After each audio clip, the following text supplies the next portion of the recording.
Picnic স্পটে আমরা চলে এসেছি আর সবার আগে চলে এসেছে সেলিদি। তাকাও দিদি এদিকে, দিদি এসে পরিষ্কার পরিচ্ছন্ন করছে, অনেক সকালবেলা চলে এসেছে। আর আমাদের মাইকম্যান বিশুদা উনিও কিন্তু অনেক আগে চলে এসেছে। তো যাই হোক, এখন আমরা শুরু করলাম পিকনিকের কাজকর্ম। হাই ফ্রেন্ডস, কেমন আছো তোমরা? আশা করছি তোমরা সবাই খুব ভালো আছো। আমার নতুন একটা ব্লগে তোমাদের সবাইকে আবার একবার ওয়েলকাম। 5 জানুয়ারি রবিবার 2025-এর আমরা যে ফ্রেন্ডলি পিকনিকের একটা অ্যারেঞ্জ করেছিলাম, তো সেটারই সারাদিনের ব্লগ ভিডিও তোমাদের সাথে শেয়ার করতে আসলাম। তোমরা কিন্তু ভিডিওটা একটু স্কিপ করবে না, সম্পূর্ণ ভিডিওটি তোমরা দেখবা। তো দেখো, সকাল সকাল আমরা ওখানটায় পরিষ্কার পরিচ্ছন্ন করে নিয়ে চলে আসলাম কুয়াশার মধ্যে। সমস্ত দোকানে মানে প্রথমে গেস্ট যাদেরকে আমরা নিমন্ত্রণ করেছিলাম তাদেরকে সংবর্ধনা জানানোর জন্য ফুল আনতে গেছিলাম। তারপর সকালে টিফিনের জন্য দোকানে গেছিলাম। তো তারপর দেখো, আমরা এখানে আসার পর সবাই মিলে হাতে হাতে সমস্ত কাজকর্মগুলো করে নিই। আর এই কাজের মাঝখানে আমার মনে পড়ে গেল সবার ঠোঁটে লিপস্টিক আছে, শুধুমাত্র আমি বাদে। তো আমিও লিপস্টিকটা ডলে নিলাম। তো তারপর দেখো, এখানে মাংসগুলো ধোয়া হচ্ছে, বাসনগুলো মাজা হচ্ছে। ভিডিওটা আরও 2-1 দিন আগে দেওয়া উচিত ছিল, কিন্তু আমার গলার পরিস্থিতি খুবই খারাপ ছিল, যে কারণে আমি ভয়েস ওভার দিতে পারছিলাম না। আর সারাদিন ধরে এখানে এতটা মাইক বেজেছে যে ভয়েস ওভার দেওয়া ছাড়া অরিজিনাল ভয়েসটা দেওয়ার কোনো মানে উপায়ই ছিল না। কারণ আমরা এই শালবাগান মানে পিকনিক স্পট যেখানটায় আমরা পিকনিক করেছিলাম, সেখানে একদিনে 4টে গ্রুপের পিকনিক হয়েছিল। সারাটা দিন ভীষণ মজা হয়েছে, ভীষণ। আর এদিকে দেখো, ও ডিউটিতে যাবে, ওই কারণে ঘরে তালা টালা দিয়ে আমাকে চাবি দিতে এসছে। তো আমি একটু ওকে শাবাশি দিলাম। আর এদিকে দেখো, গেস্ট যাদেরকে নিমন্ত্রণ করা হয়েছিল তাদের মধ্যে একজন ছিল যে কিনা নিরামিষ খেত। আর আমাদের পিকনিক ক্যান্ডিডেটের মধ্যেও একজন ছিল নিরামিষ খেত। তো যে কারণে আমার মা আর একটা জেঠি মিলে এই সিদ্ধান্তটা নিয়েছে যে ওদেরকে পনিরের তরকারি রান্না করে দেওয়া হবে। আর দেখো, আমি এখানে একটু দাঁড়িয়ে আছি, সে উপায়টাও নেই, সবাই মিলে ডাকাডাকি শুরু করে দিয়েছে। আর গলার পরিস্থিতি এতটাই বাজে যে আমি একটা মাইক্রোফোন নিতে বাধ্য হয়েছিলাম। তো মাইক্রোফোনেই সবাইকে সব কিছু বলা হচ্ছিল। আমরা তো সারাদিন ধরে এখানে চুড়িদার পরেই ছিলাম। তো তারপর দেখছিলাম সবাই ভালো সেজে গুজেই এসছে। তো ওই কারণেই আবার বাড়ি গিয়েছিলাম শাড়ি পরার জন্য আর পনিরের তরকারিটা নিয়ে আসার জন্য। তো তখনই এসে দেখি গেস্ট যাদেরকে নিমন্ত্রণ করা হয়েছিল তারা তো সবাই চলে এসেছে। তো ওদেরকে ফুল দিয়ে সংবর্ধনা জানানো হলো। তারপর ওদের মুখ থেকে শোনা হলো যে কিভাবে সফলতা পাওয়া যাবে। আর এদিকে দেখো, সবাই ব্যস্ত সবার তালে, আর রাঁধুনি কিন্তু রান্না করার জন্যই ব্যস্ত হয়ে পড়েছে। ও যতই শাড়ি পরুক আর যাই পরুক না কেন, রান্নাটা কিন্তু প্রপারলি ও মানে ওর মতো করেই করার চেষ্টা করেছে। আর এতটা শর্ট টাইমের মধ্যে যে আমরা এরকম দুজন ভালো গেস্ট বন্ধুকে পেয়ে যাব, আমরা সত্যিই পরিকল্পনা করতে পারিনি। আর সত্যি কথা বলতে কি, এখানে সবাই ভীষণ মজা করেছে। বলা হয়নি যে কেউ একজন হেড বা কেউ একজন এই দায়িত্বে থাকবে, সবাই মিলে পিকনিকের দায়িত্বটা কাঁধে তুলে নিতে হবে, এরকমভাবেই প্রথম থেকেই বলা হয়েছিল। আর এখানে যারা ওই যে নিরামিষ খাবে তাদেরকে আগে থেকে এই যে আমি তুলে রাখছি, কারণ আমি মাছ মাংস কোনোটাই হাত দেইনি। মানে আমি তো বাড়ি থেকে গিয়ে ড্রেসপত্র পাল্টেই আসলাম, তো ওই কারণে আমি এখান থেকে তুলে রেখে দিলাম। আর এখানে দেখো, প্রথমেই বাচ্চাদেরকে খেতে বসিয়ে দেওয়া হয়েছে, কারণ প্রায় 3টে বেজে গেছিলো, বাচ্চারাও তো খেতে খেতে দেরি হয়ে যেত, ওই কারণে বাচ্চাদেরকে প্রথমেই খেতে বসিয়ে দেওয়া হয়েছিল। আর আমাদের পিকনিক স্পটটা ছিল ভীষণ সুন্দর, বনগাঁ বনবিহারী কলোনির মোড়ে সাগরিকভাটার উল্টো সাইডের শালবাগানে। আর এটা কিন্তু আমাদের বাড়ির পাশেই। ভেবেছিলাম এখানে 4টে গ্রুপের যে পিকনিক হচ্ছে সবকটা তোমাদেরকে ঘুরে দেখাবো, কিন্তু এতটাই ব্যস্ত ছিলাম যে আর দেখাইনি।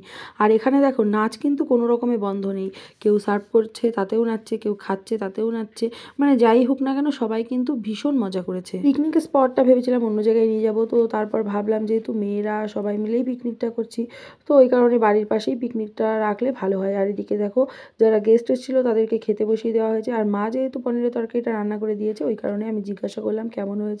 ও তো ভীষণ খুশি, ভাবতেই পারিনি যে পিকনিকের মধ্যে আলাদা এরকম অ্যারেঞ্জ করা হবে। আর সত্যি কথা বলতে কি, সংসার, তারপর নিজের ব্যবসা, তারপর ছেলেকে সামলিয়ে পিকনিকের এই যে সিদ্ধান্তটা নেওয়া হয়েছে, তো সেই পিকনিকের চাপটা মাথার মধ্যে ঘোরাতে ঘোরাতে মনেই ছিল না যে ওদেরকে আলাদাভাবে এরকম অ্যারেঞ্জ করে দেওয়া যায়। তো সেটা আমাকে একটা জেঠি বলেছিল, তো তারপর মাকে গিয়ে বলাতে মা এরকমভাবে অ্যারেঞ্জ করে দিয়েছে।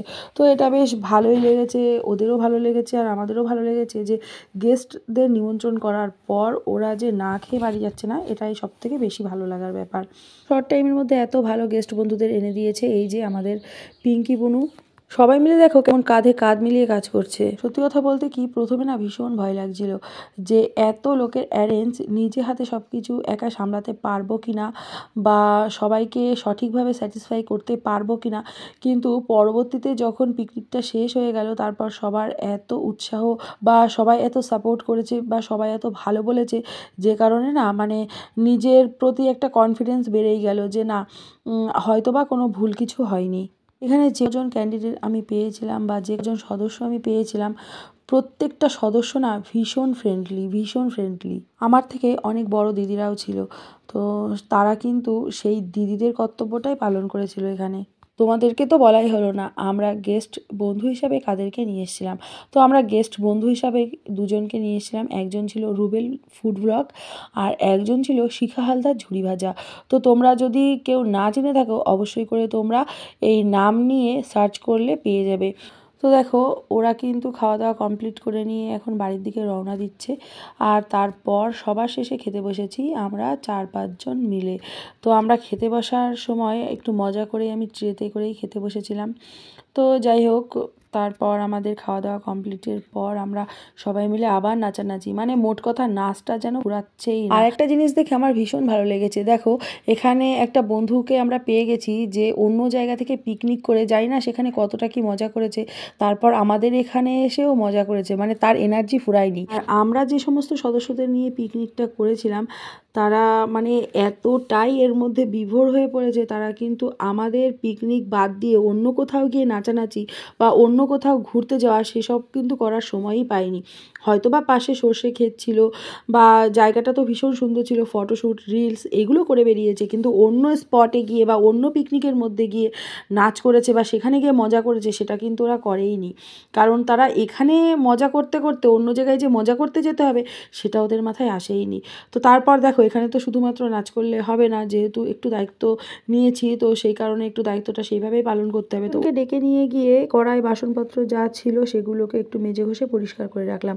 আর কিছু খাবার বেঁচে গেছিলো যেগুলোকে নিয়ে আমরা অন্য জায়গায় নিয়ে গেছিলাম। তো সব মিলিয়ে কেমন লাগলো আমার ভিডিও অবশ্যই কমেন্টে জানিও, ভালো লাগলে লাইক করো। দেখা হচ্ছে পরে নতুন একটা ভিডিওতে, ততক্ষণ তোমরা সবাই ভালো থেকো। কারোর কথা অনুযায়ী কারোর মুখে ঝামা ঘষতে পেরেছি কিনা জানি না, কিন্তু ভীষণ মজা করেছি।